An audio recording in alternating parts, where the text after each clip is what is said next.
I'm Carl Gabriel Nepomuceno, agent ko Carl TZ, jungler ng Team Liquid PH. Hindi ko na po alam kung ilang taon na po, pero nag-start po ako mag-pro scene nung 14 years old.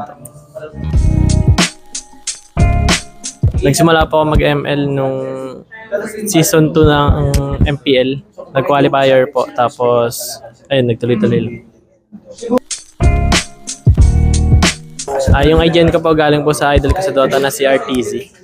Nasuggest lang din po siya sa akin ng analyst namin dati sa team ko na SGD Omega. Kasi po Dota analyst po siya, tapos parang maganda rin Carl TZ, ganun. Yung pinaka-nagustuhan ko po talaga nun yung mage po eh. Tsaka yung mga Arit ganun, Arit Lunox, mga Gusion po. Nung sa Brent po, nagsimula po yung panel meta. Hindi ko po alam parang bigla na lang naging ganun na parang ako'y nagliling ganito. Tapos parang gumagana naman. Yun. Parang biglaan lang din eh. Gusto ko makatapat ng 1 vs 1 si Kyrie kasi mataas yung mechanics niya. Yung mga gusto ko po maka-team sa lahat, gusto ko makatry makakampi si Venus.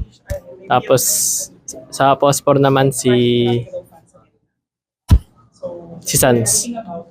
Tapos sa XP naman si Edward. Tapos sa Gold Lane Marco.